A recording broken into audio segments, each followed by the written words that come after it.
It is just a huge honor for me to be podcast interviewing one of my buddies and good friends for over 25 years, Dr. Mark Malterud, who is a solo clinician who's practiced in the St. Paul, Minnesota for over 36 years. He's always been passionate about minimally invasive dental procedures, and this has allowed him to help his patients avoid crowns and root canals by treating early and definitively. His long-term success with resin bonded dentistry started over 34 years ago when he abandoned placing amalgams and focused on direct and indirect resin bonded dentistry. As his practice evolved, he became involved with organized dentistry and spent some time on councils and committees of the AGD and served as Region 10 trustee for 6 years. His time there helped him focus his energies on keeping dental practices independent and thriving as he saw the tide swelling toward corporate practices, and his belief is in the personal relationship with patients and delivering comprehensive quality care. He currently is involved with Smile Source as an advisor and administrator and runs a local group of more than 25 exceptional Smile Source independent dentists in Minnesota. When he isn't practicing wet finger dentistry, he eagerly seeks out education and also lectures around the country on minimally invasive dentistry. And I'm not going to let him get off the show today till he promises me he'll build an online CE course for Dental Town on something like minimally invasive dentistry. Think you'll ever have time to do that? That'd be fun to do. You know, it's just a matter of what you guys think would be the best fodder to put there. Well, you would know as good as well as anybody. I mean, you, me, and Howard Goldstein, we've all been in this show for 3 decades. It's interesting though. Our generation was so quick to fly across the country and go to LVI or the Mission Institute and all these. But these millennials have so much debt. I mean, they got $400,000 in debt, and they see an online CE course for $18. They're thinking that's not even the Uber fee to the airport to go fly to see some of these people. So I think expense is a huge factor, and that accounts for why I think our online CE doing so well. I'm going to start just with there. When you and I met, I think we both had hair. And so these podcasters, I mean, really, I always say, shoot me an email, howard@dentaltown.com. Tell me who you are, what your name is, how old you are, what country you live in, or leave a note in the YouTube comments. I read all those YouTube comments in the deal. But basically, they're all saying they're still in dental. A quarter of them are still in dental school, and all the rest are under 30. I only get like one guy a week who says, dude, I'm in my 40s or 50s or 60s. They're all kids. And they're scared, Mark. They're truly scared because they're coming out of school, $500,000 in debt. When I got to Phoenix, no dental schools. AT Steel in Mesa, Arizona, $100,000 a year tuition. Midwestern in Glendale, Arizona, $100,000 a year tuition. They're coming out $500,000 in debt, and they're scared. So I want you to put on your dad hat and pretend your daughter just walked out of dental school. She's sporting $450,000 in student loans, and her first question to you, Dad, is, Mark, did I make a bad idea? Was this a bad idea? Do you think it's still worthy to be a dentist in 2019, $400,000 in debt, or was that just a really bad mistake? What would you say to her? You know, that's a great lead-in, because my daughter is at AT Stills, and she is going to be graduating in 2020. So she's my 2020 vision to the future. And she is coming out about $450,000 in debt. And I would tell her to her face, she's made the best damn decision she possibly can. And I will do everything I can to make her successful in the dentistry that she does here, and broaden the base of her knowledge so that she can go ahead and treat the patients that we have in this practice. I realize these students, money's relative, okay? When you and I came out of dental school, I graduated in '83, and most of the dentists that were coming out of dental school at that point in time were $35,000 to $50,000 in debt. Well, the average dentist was making $30,000 to $35,000 a year, okay? And these students are coming out, 300 is the latest number, but when they're going to private schools, they're doing $400,000, $450,000, $500,000 in debt. But at 300, if they're making $150,000, Howard, that's 2 years of their income, okay? When the kids were coming out of school alongside me, they were basically 2 years worth of income. And so, like I said, it's relative. And I'm not poo-pooing the debt aspect of it. The axe could fall at any point in time, and dentistry could be taking pennies on the dollar that we head into the medical model, which I'm hoping that groups like my Smile Source group will keep us from doing that. But I would tell my daughter she's in the best damn business that is out there, and to go enjoy it and have fun. I mean, I've been at this 36 years, and I don't regret a day of it. I have a blast day in and day out, and part of that is the educational background I had, foundation at the University of Minnesota, but I have been a consummate student, and that's what I would recommend for these kids that are coming out of school, to be a consummate student and learn their dentistry and offer their patients a wide enough platter that they can make ends meet. That makes sense. Yeah, one of the things a lot of people, including myself, are having a hard time wrapping their mind around is the super dentist concept. I mean, it takes so much knowledge to just be on top of endo or pediatric dentistry or ortho, let alone place implants or restore implants or placing implants and sinus lifts and bone grafts. I mean, it seems like a lot of people are touting about some super dentist, but it seems like I mean, we're not going back to 1900 where there's no specialties and one doctor does everything. What skill set would you push her towards? I mean, would you want her to be a super dentist, or would you want her to focus on some more narrow curriculum? Well, the stuff that I don't do as much of, the ortho, TMJ type stuff, sleep. I've gotten to a point in my career, and the younger listeners have to hear this. There are a lot of guys like me that it's kind of you start looking at the end of your spectrum of work, and I'm closer to the end than I am to the beginning. And to go out and really become proficient at some of these new areas like sleep dentistry and some of the information that's coming about TMJ, TMD, and myofascial pain, it takes a bunch to be able to learn that stuff. So I'm going to hopefully have Rachel go in and become, get proficient in those areas. It kind of fills in for our practice, and then we will transition. I can teach her the other stuff. It's the stuff that I don't have proficiency at that I want her to learn those aspects of it. She has more desire to go along those lines too, because she can do more managing, and she'll graduate with an MPH along with her DMD degree out of AT Stills, and so she's going to have some managing background now. And you also have to realize, Howard, that not that my if she listened to this thing, she'll probably chew me out, but she's an older student. She worked in my office for 6 years after getting a degree in marketing and psychology. And finally, and she said her entire life, I will never do dentistry, Dad. That's your gig. And all of a sudden she decided that dentistry was going to be a good thing for her. It just fit her personality, and she got to see exactly what I did day in and day out in the office. And one day she said, I'm going to go take my core sciences, and I'm going to go to dental school. And she's done it, so she'll graduate when she's 35 years old. So she doesn't have as... Is she married with children? Nope. Single? Well, she's got a good boyfriend at this point in time. So does 35 make her the oldest person in the class, or is that common at AT still?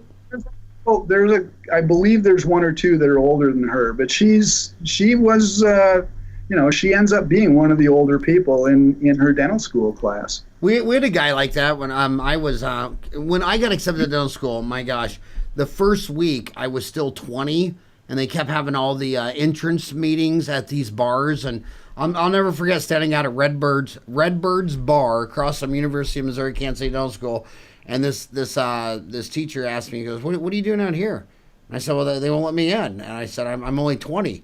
And the guy said, "You're not old enough to buy a drink, and you're in dental school." But we had a guy in our class who was like Rachel's age, and his name was Joe DiCiano, and he worked in an Italian restaurant his whole life. And his whole life, his dream was to be a dentist. And I just thought that was so cool. And then there was the oldest ones in the class were pharmacists, believe it or not.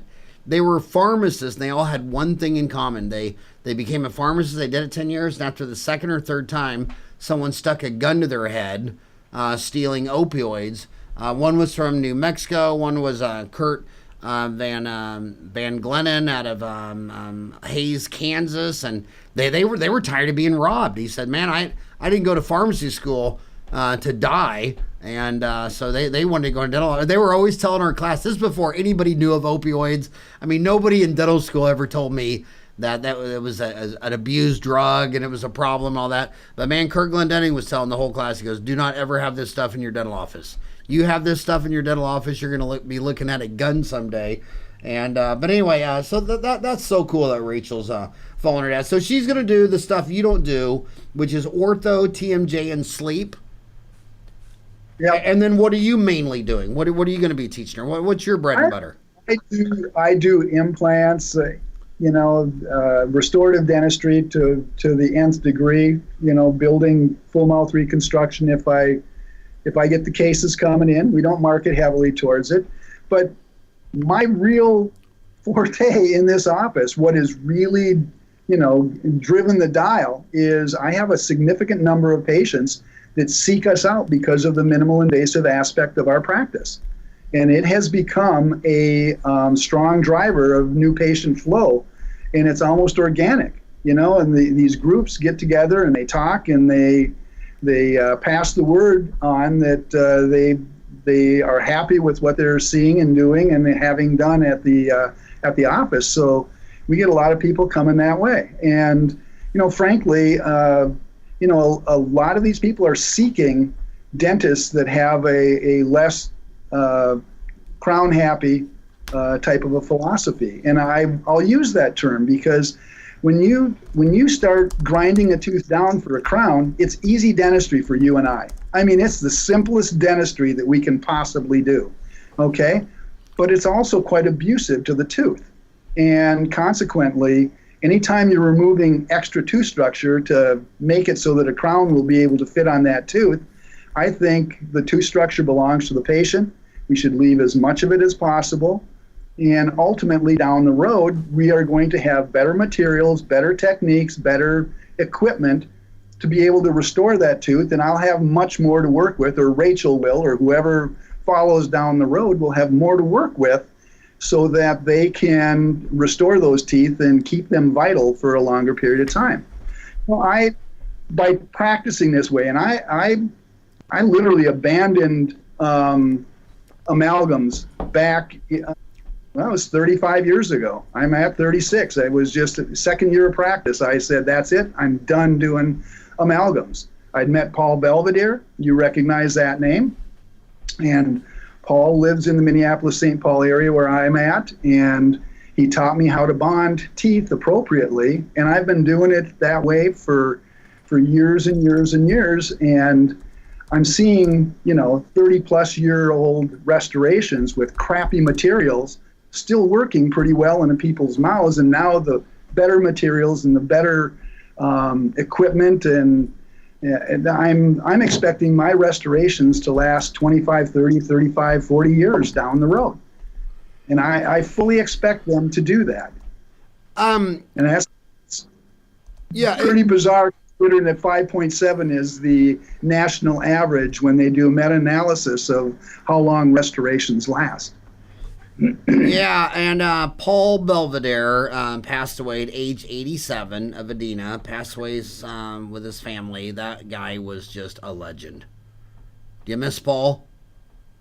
I miss him a lot. The little bit of an inside story there. I was at the American Society for Dental Aesthetics meeting. It was his 87th birthday that day, and we all wished him happy birthday, sang happy birthday to him. He hopped on an airplane, went home. That night he fell and hit his head, had a deep bleed, and he really never woke up from there. But he had received a high honor at that thing, and it was just kind of a Paul Belvedere meeting. So he went out on an extremely high time, and his health was going downhill rather rapidly. So it was almost, you can't say a blessing, but it was one of those things that if you're going to go out, I sure as hell want to go out the way he went, to have that, the last day of your life basically be completely in your honor. Well, 87, that's a damn good life. But back to your minimally invasive dentistry, every time I ever met a 90 to 100-year-old dentist, and the first one that I met that was like 92 and still practicing was George Rui of St. Paul, Missouri, and they all said the same thing. When I'd ask them, which lasts longer, like a silver filling or a gold inlay or onlay?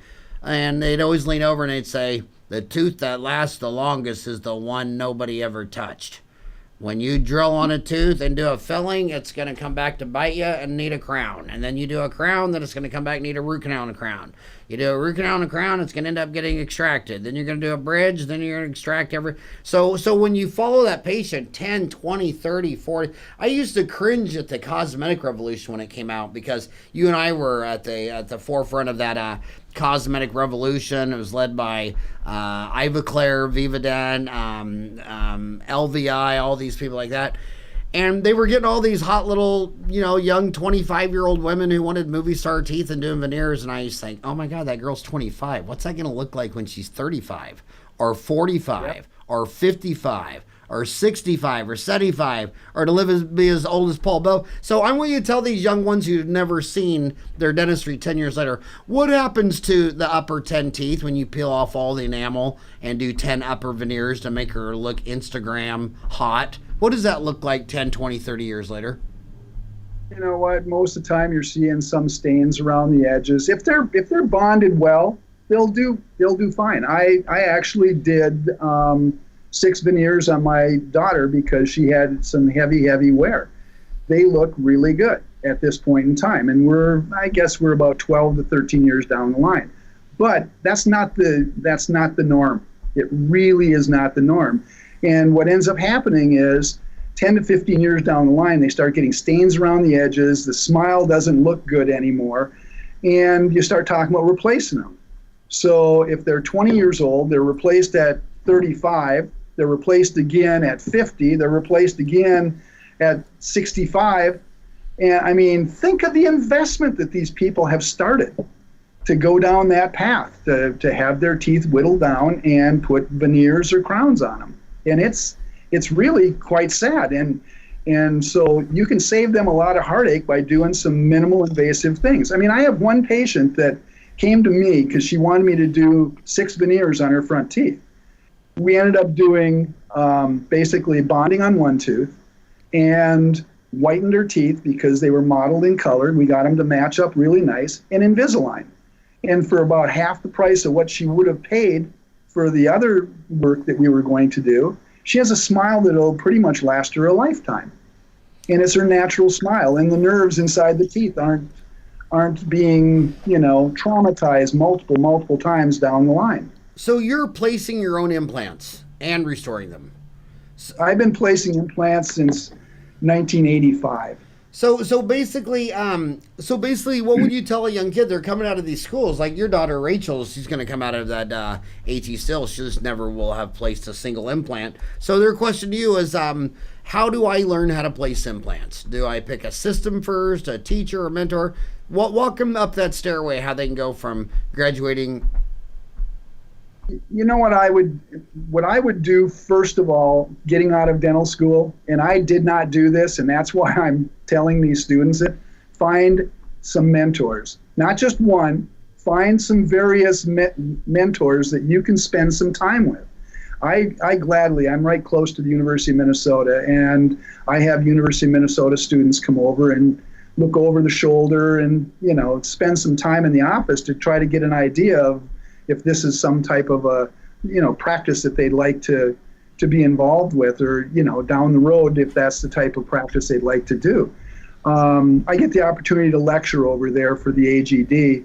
And so the students get to see some of the wacko things that I do. And consequently, it kind of piques some of their interest. So they show up at my office to take a look at what the heck Malterud is doing. And it's fun to see those young minds, and I'll tell you, they're good young minds out there. And it's fun talking with them, and they're learning different than you and I did. I mean, like you said, in fact, you and I were at Pankey together. Yep. You probably don't even remember that. Of course I do. It was more like the Farran report. Back then, you get your stuff done, and then you're going doing the Farran report. So didn't get to spend as much time down there with you as I thought I would have the opportunity. What was that hotel across the street? That resort that was right on the ocean. The Sonesta. The what? The Sonesta. The Sonesta. So I lived in that place for 6 weeks. It was so fun. I took my ex and 4 baby boys, and they'd play on that beach all day, eating cheeseburgers in the sand, and that was good times. Yes, it was. But back to the students and stuff. I think one of the biggest problems we have with the dental schools right now is they are so in bed with corporate. And the corporates are constantly coming in and working, the students to get them, telling them things are dire. You will not survive on your own. You can't have your own practice. You need to come in and work in the corporate world. And, I don't believe that one iota. I firmly believe that the students that want to practice independently, they can still. And when I say independent, I don't mean that they're practicing solo. In this day and age, I think a small, independent group practice is probably the best way to go. So ultimately, I see Rachel coming into my practice. We bring in another associate or two that can have an opportunity to buy in, and then I transition out, and then the 3 of them, or whatever it ends up, 2-3 of them, run a practice that they just have a blast at. That they can cover between the 3 of them. They can cover all aspects of dentistry, and their patients, my patients appreciate being able to have one person that can do most of their dentistry. I parcel out tough root canals. I parcel out PITA patients, that I pain in the ass patients. So I parcel out the PITA patients, the oral surgeons, and the specialists that if I don't want to spend the time, or GI lining or pucker power to be able to deal with certain patients, I'll refer them out. But those that I enjoy and I know that I can do good quality dentistry on, I'll keep them in office, and I enjoy that aspect of it. So, but you got to realize I've got multiple lasers in the office. I have cone beam CT. I'm a CE junkie, and I love all kinds of technologies. And I'll probably never be a rich dentist, but I'll have a hell of a lot of fun doing exactly what I want to do, and make sure that the work that I do for my patients is really, I try it to be second to none. Okay, I'm gonna pin you down on a few specifics because they want specifics. There's you go the IDF meeting is coming. The IDS meeting is coming up in Cologne. Is it IDF or IDS? IDS. IDS, and it's my favorite meeting. It's in Cologne. It's every other year. United States is fragmented. 50 states, they all have a meeting with Chicago and Hinman and Yankee and all that. But the Europeans, they pretty much do one meeting every other year. And it's just a mind-blowing meeting in Cologne, Germany. 100,000 dentists will attend. But gosh, when your daughter goes there, there's literally several hundred dental implant companies. So I'm going to pin you down on the ground. She's listening and she's saying, I don't want to go study 200 systems. What system do you use and why, and what would be a good system for her to get into? You know what? I would emphatically move her towards Megagen, which is what I'm using. I've been using Megagen for, let's just say I had a real early Megagen implant that I was put in that kind of predated some of the FDA. So it happened to be on a friend and for a friend type thing, but I put it in there. And I was looking for something that had a Morris taper, keyed Morris taper, and that I could platform switch, because I was using Astra for years. And Astra, great implant. I mean, I love that implant. the problem is the cost for parts and pieces was starting to drive it up so much that I couldn't keep my prices down for my patients. And consequently, an old dental or implant supplier, who was a friend of mine too, but he had gone to Megagen and he came back and said, Mark, you got to take a look at this. So I looked at it, and I tell you, it is a great system. You don't have to buy the whole broad spectrum of implants they have. There's really kind of a narrow range of implants that you end up using, 4 and 4.5 millimeter implants, anywhere from 8 to 13 millimeters long, and that takes care of a significant amount of the dentistry that you do, and it keeps you in a safe zone. But they have implants up to 8 millimeters wide, so you can put them right into freshly extracted molar sites. And I'm not prone to doing that type of dentistry. I kind of like to develop the sites and put an implant into good fresh bone, but other people like doing it that way, and they've had good success getting good external fixation of the implant into a molar site. So yeah, I would wholeheartedly encourage people to use that Megagen system. Yeah, I'm a big fan of Megagen, and I think I know what the secret is too, is that guy that started that had 100 dentist DSO first.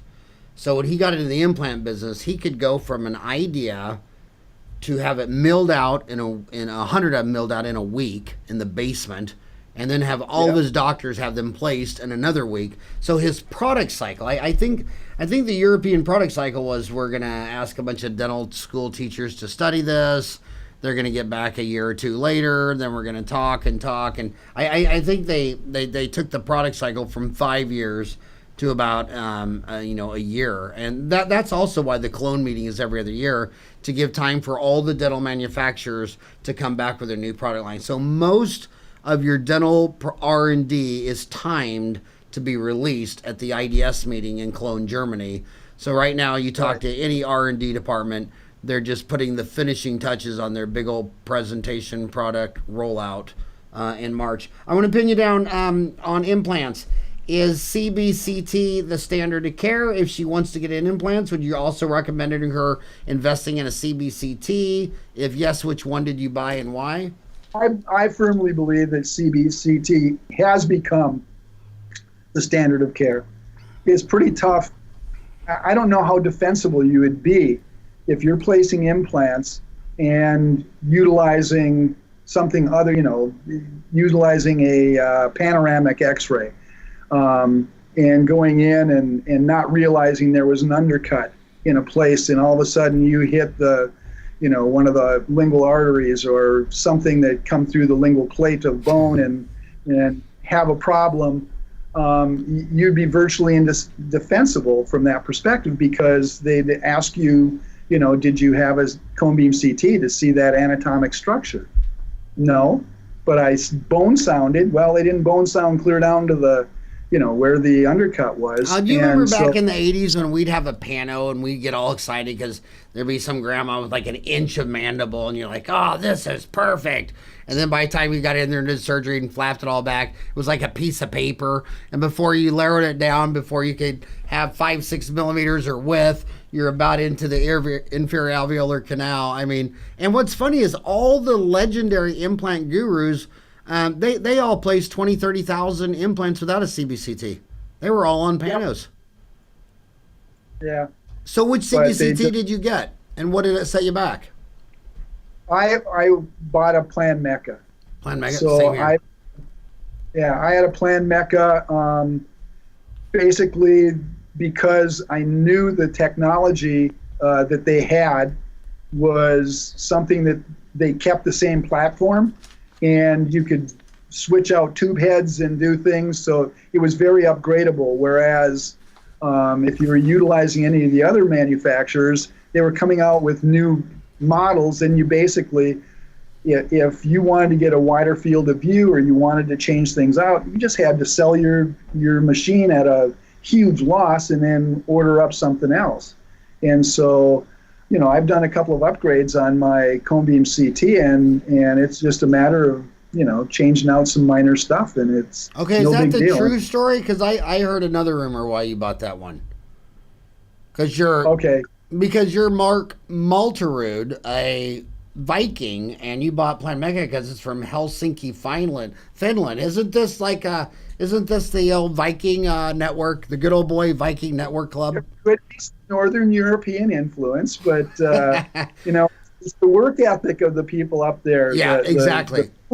Yeah. They build unbelievable equipment. My theory is this on them. I've been to Plan Mecca in Helsinki, Finland. I've been to 3Shape in Copenhagen, Denmark.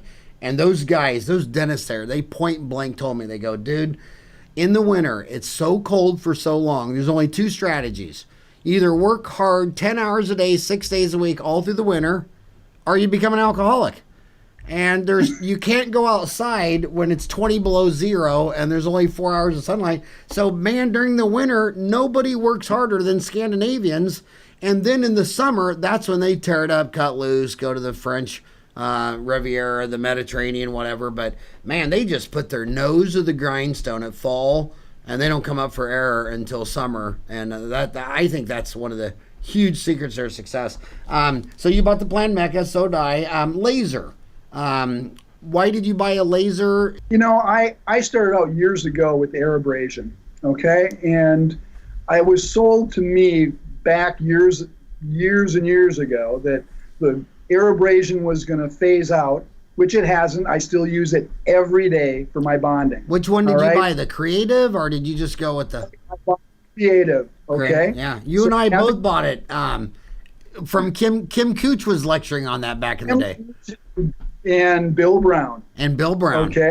Yeah, did we both buy it from the same guy? Kim Cooch and Bill Brown? And then once the lasers came out, I thought, you know what? So I bought one of the original BioLays, and it wouldn't cut worth crap. I mean, it was terrible for cutting teeth. I cut soft tissue. I could do all kinds of things with it, but I eventually settled into the Photona laser. And I'll tell you, there is nothing. I mean, when you take a look at lasers at this point in time, having that dual wavelength with ND-YAG and erbium-YAG, I can cut like a maniac with that, if I want to cut hard tissue, if I want to cut bone or tooth, and yet I can tone it down so that I can do pips or sweeps type techniques for doing endo. So we're really using subablative energy to clean out the insides of teeth. And then perio procedures, and then cosmetic type things, utilizing the ND-YAG to be able to actually get rid of wrinkles, even though I haven't used it on myself.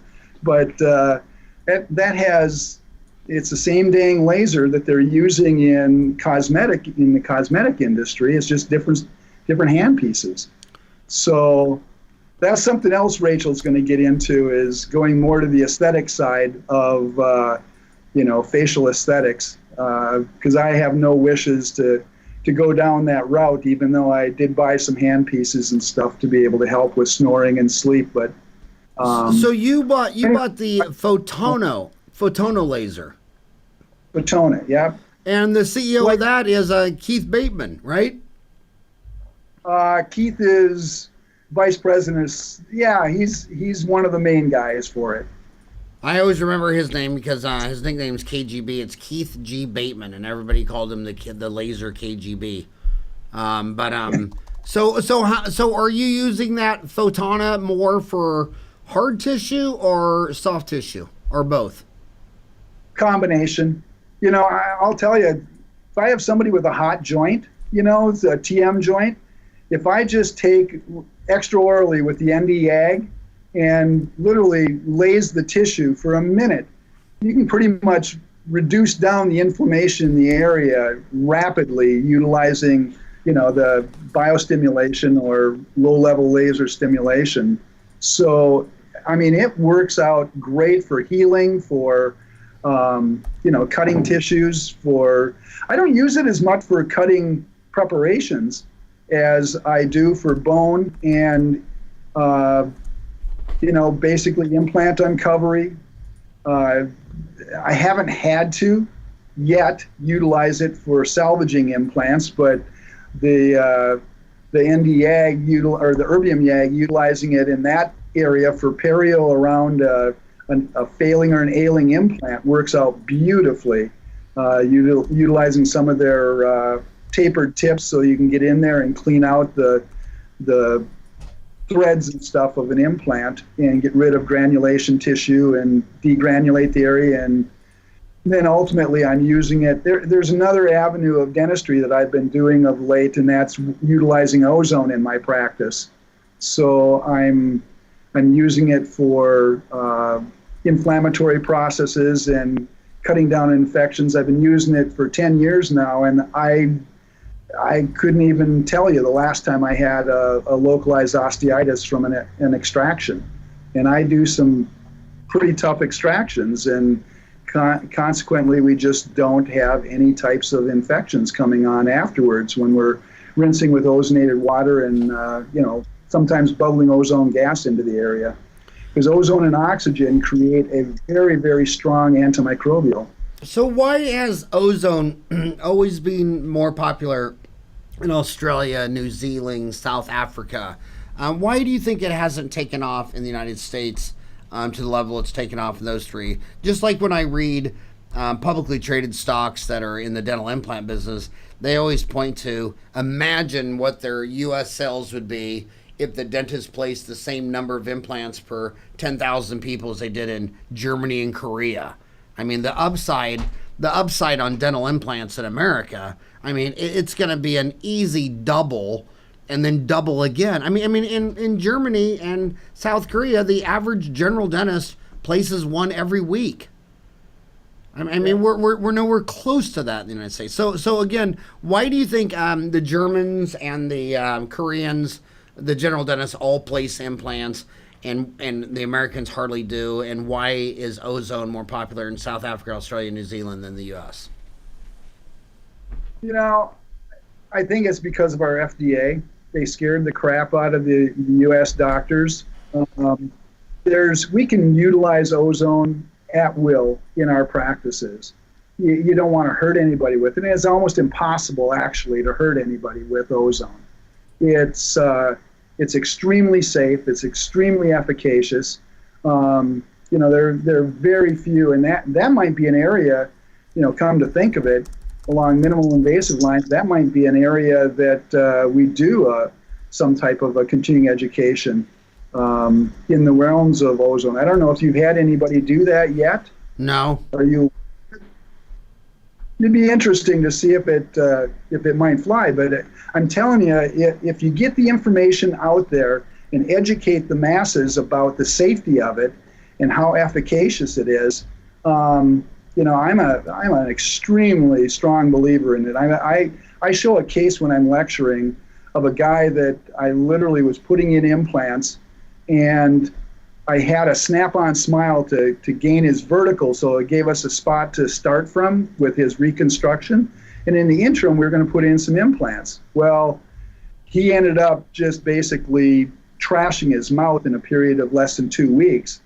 And it took less than, and I mean literally, the graft that I had put in and the membrane were completely exposed. And I mean completely exposed. And all I did was rinsed it with ozonated water, ran ozone gas over the area, and then had him use some ozonated oil. And I have the documentation of the following weeks of healing. And it was unbelievable how within a week, there was one little spot that wasn't healed over. So it crept tissue back up over the membrane. And I mean, it was astounding what it was able to do in that short period of time. And,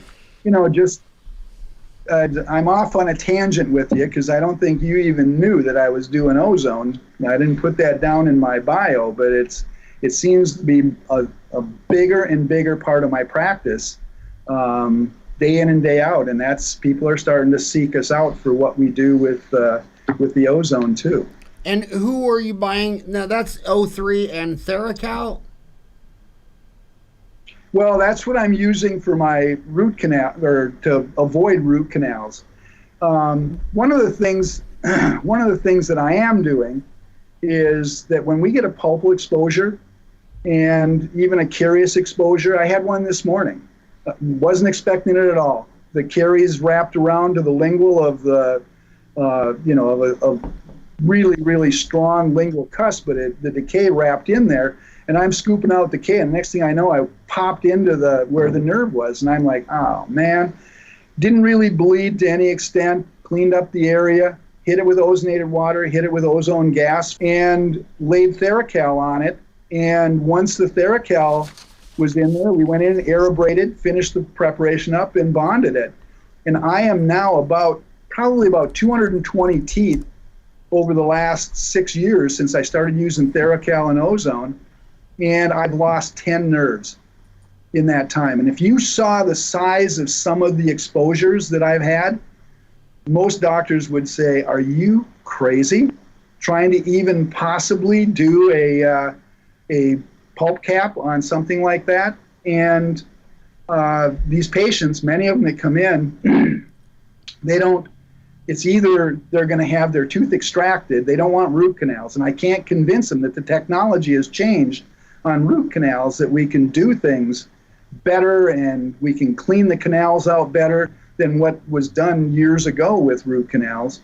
But they're adamant that if you don't do something to save the nerve inside the tooth, they just want it pulled. So I have a good number of people that allow me to push the boundaries of utilizing ozone and Theracal on these teeth. But to that point, when you have 220 and you've had 10 go south on you, that's not too bad. I mean, that's a high, high success. Theracal, that's Bisco, and they won the Townie Choice Award for that. I've always loved the Townie Choice Award because every year we have several thousand dentists vote on what their favorite products and services are. And I mean, when everybody's voting that has 8 to 10 years of college, I remember the first 2 or 3 years that came out, and Gordon would always sit down and say, man, it's amazing what a big C of doctors of dental surgery, how they can get right, just by, because a lot of people say, well, that's just market share. Everybody's just going to vote for what they thought, what they use. How's that going to tell you if it's the best? Well, when everybody voting is a doctor of dental surgery, it really means something. By the way, Byung Sa is an amazing man. He was podcast number 727, The Bisco Story with Dr. Byung Sa, BSCH, MCH, PhD, founder of Bisco. He is an amazing man. So do you use any other Bisco products, or is that pretty much the only one that you use? Sure. Theracal, I'm using their Therasem now. Because the Theracal was working so well, I use the Therasem. I'm also utilizing their zirconium primer, and if I was using something other than what I've been using for the last 22 years for bonding, I would probably go to Bisco's Bond. They're all bond, but I have been using something from Ultradent called PQ1 for literally. I had one of the first packages that Neil sent me out of the R&D department one day when I was in there doing some bond studies with them, and he sent me out some PQ1, and I still use PQ1. And I am telling you, no bond degradation, no brown lines around the peripheries. I don't even know if you can find it on Ultradent's website anymore. They still make it because I can still buy it. And, so when I go out and lecture, I don't lecture on bonding because I'm an old stick in the mud, and I've got something that works for me, and I'm not messing with it. My God, what was his anti-bleeding agent? The hemostatic. Oh, yeah, Stringident or Viscostat. Yeah, I mean, I will never forget. It was in 1987. Dan Fisher was lecturing, and he'd come out with this anti-bleeding Viscostat, and he would cut himself on the arm, and it'd start bleeding, and then he would coagulate it with this stuff. And his arm was the demo, and it looked like a pin cushion. And when I first saw that, I mean, it was just amazing how passionate he was, because he didn't even feel the blood. He just start cutting himself, it started bleeding, and did you ever see him do that? I never saw him do it. I heard stories about it, but I've known Dan for a lot of years, and I can believe it. Oh my He God, he used to draw blood out of himself to show people how fast it would coagulate, but I never heard about him cutting himself. Oh yeah, it was astringent's 15.5% ferric sulfate. Vixostat is 20% ferric sulfate, and my God, that guy. And then when some of the early vaccines, remember those guys used to test them on themselves and their grad students? Yep. They come out of the vaccine, the government's like, no way you're gonna do this, and they're like, who have you tested on? They're like, I tested on myself, and all my grad students did it too. Amazing. I want to get back to something you started earlier. You and I are so damn old that we saw the first round of DSOs, like Orthodontic Centers of America, go public on the New York Stock Exchange. When you and I got out of school, there were a dozen on NASDAQ. They all imploded, and then they went away, and now they're back. And it's true, they are in dental schools. You can get any dental student to show up if you offer free pizza. That's what I learned. When you go to lecture in dental school, you're like, okay, all I got to do is buy 10. You offer beer too. What's that? I said it's easier if you offer beer too. Yeah, and so you get all the DSOs go in there and they say, hey, when Mark and Howard graduated, all the pharmacists lived by themselves, and now they all work for CVS and Walgreens, and that's the way it's going. But I just see zero evidence of that's where it's all going, because number one, none of them can do an IPO. You don't see any of them publicly traded in the United States, not a single one.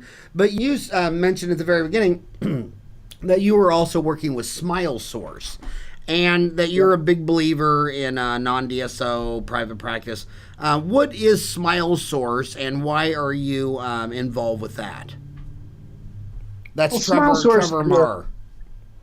Yeah, Trevor's the CEO for the company, and what it is, it's a group of now about 620 dentists or dental offices around the country, and closer to 1,000 dentists that are involved with it, and they're all passionate about remaining independent. And what we found is that you cannot play in the same sandbox with the big boys unless you can buy things at the rates that they're buying. Keep your rates and economies there. And so it started out as kind of a buying group, consider it from that perspective. But it morphed into, we have things that, we do these peer mastermind things. So we have meetings. Each of our groups has local meetings. So I'm an administrator for 25 offices here in the Twin Cities.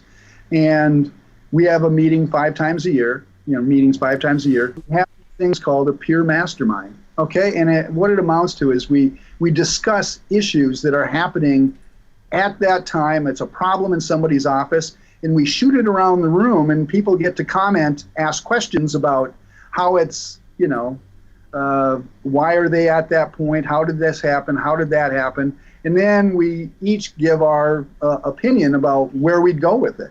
So the person that's there is getting all these years of experience to be able to help them with decisions.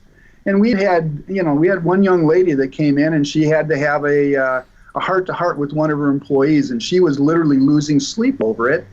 And there are enough of us there that have enough confrontational tolerance that it's like, no, you just sit down and talk to her, tell her what your expectations are, and you go forward from there. If she doesn't feel like she's going to be there, then she'll self-select herself, out of the practice. And so the next morning she went in, had the meeting, and sure enough, the employee, which ultimately she wanted her gone anyways, she self-selected out of the office just with the conversation that, she was talking about what it was going to take to help her be successful in the office. And the girl goes, I'm not putting that type of energy into it. And she was gone. And so, but by bouncing that off from her colleagues, she was able to feel confident enough to go back to her office and deal with the issue.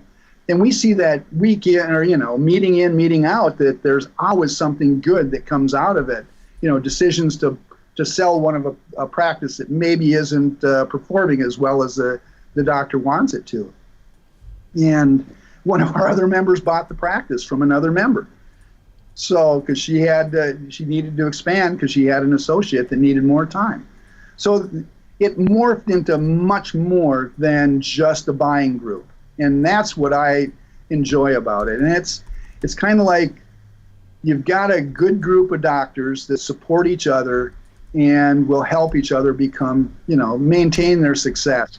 And as a group, we're outperforming the ADA numbers. When they start talking about dentistry has been kind of flat over the last years, the Smile Source is 5% gains or plus, with each of their practices.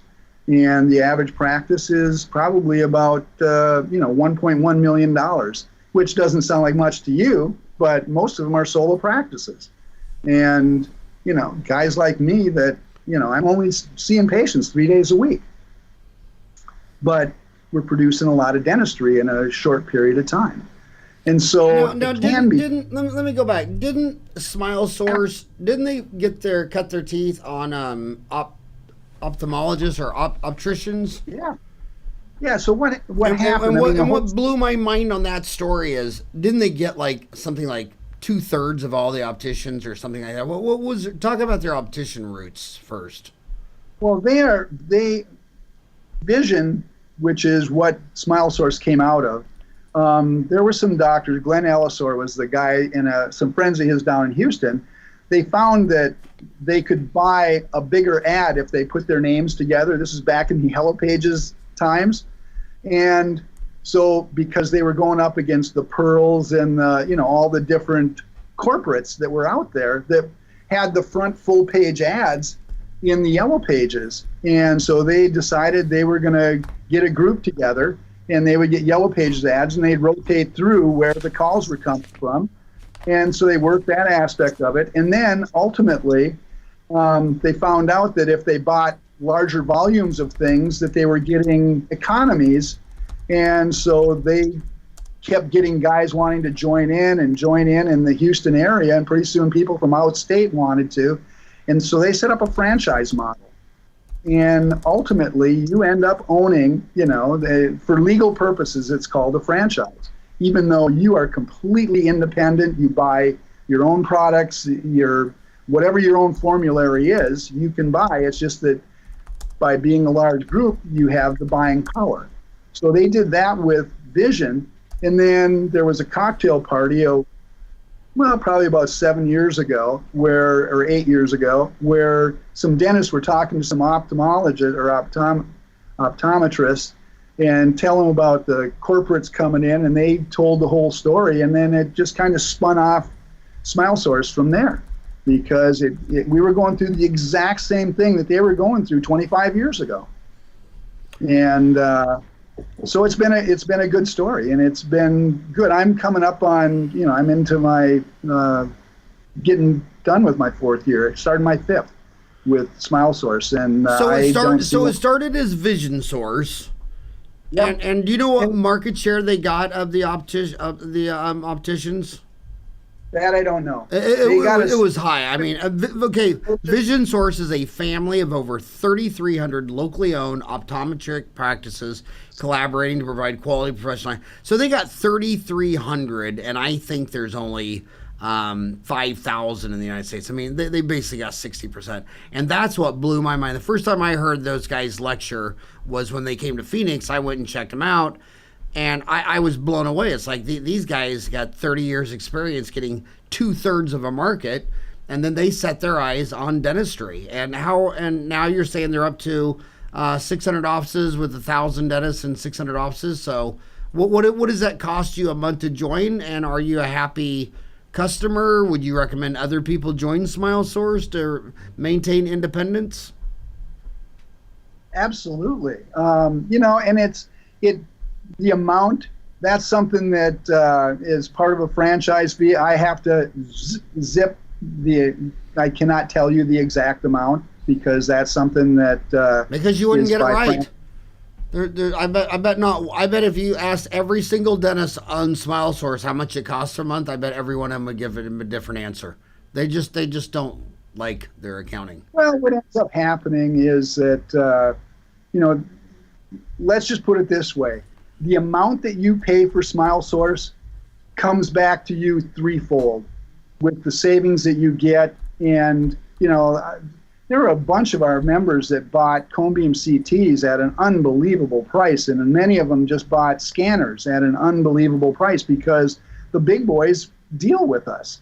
And literally, you know, we're some of the big vendors out there. We're some of their largest accounts. And what they love is that they've got, you know, very forward-thinking dentists that are passionate about dentistry. And they're also passionate about education. So it's a good thing, and I would sign up for it in a heartbeat.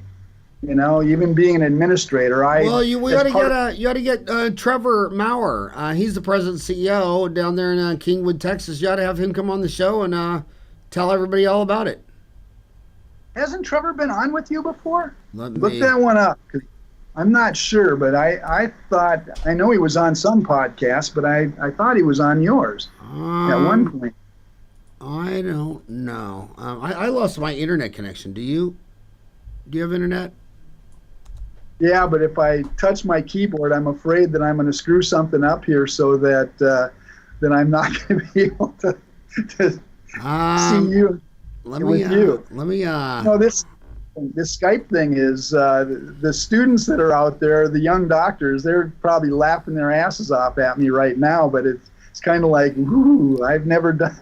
Well, let me tell you these young kids about Microsoft. You know, Microsoft bought Skype and they bought LinkedIn, and so when you and I, the first big bull market I ever witnessed was the '94 to 2000, that 6-year upswing.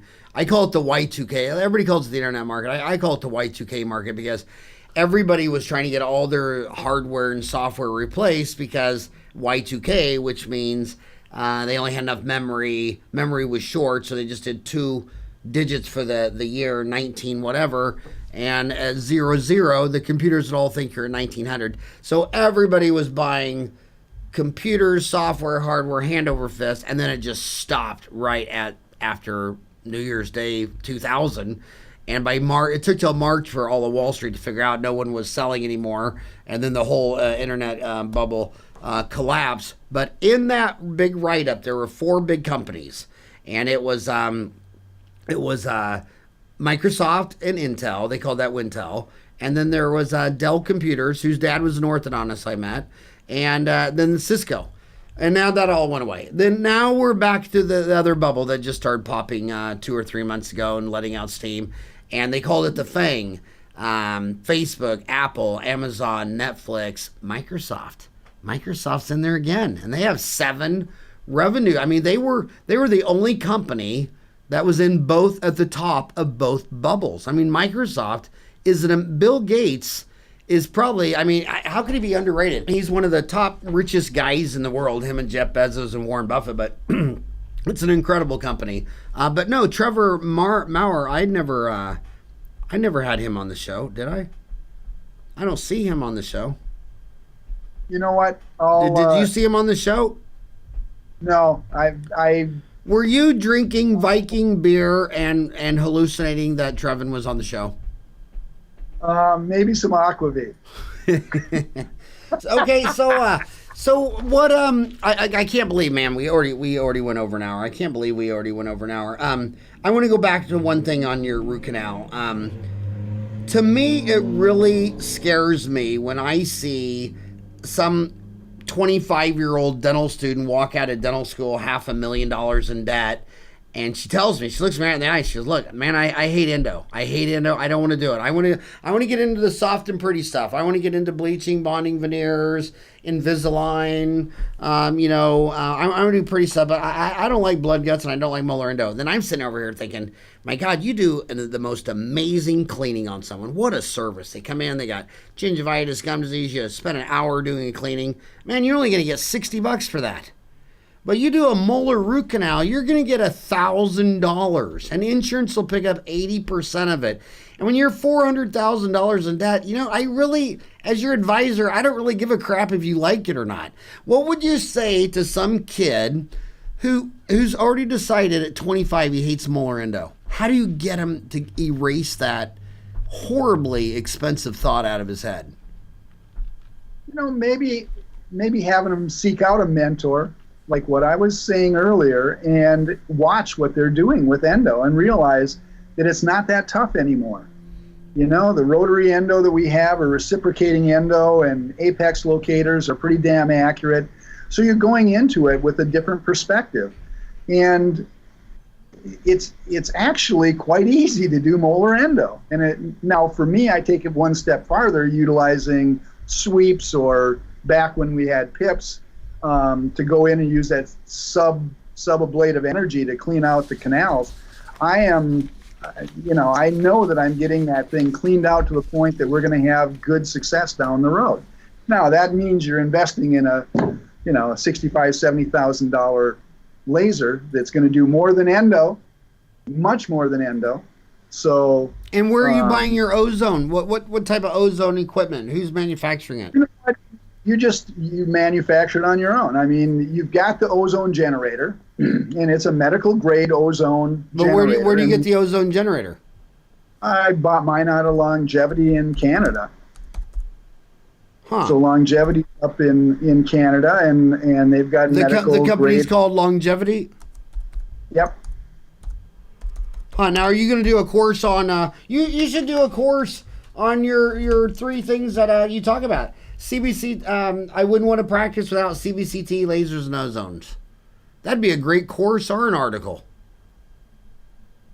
Well, one of the things that you don't know is that I also write an article for the AGD about 2 to 3 times a year on minimal invasive dentistry. I don't think I put that in there. But so I've got probably the last 6 years I've been putting out articles for the AGD in their general dentistry magazine. And it's kind of fun, but you know, after a period of time, you start losing some of the, you can't recycle cases, but you got to tell a different story. So, well, yeah. Next one I'm going to do is going to be on implants. Is it going to be on implants? Your next article is on implants? I think minimal invasive dentistry follows that line. I don't like cutting down adjacent teeth. Right. You know? I'd rather utilize the available bone and create a tooth that is all by itself.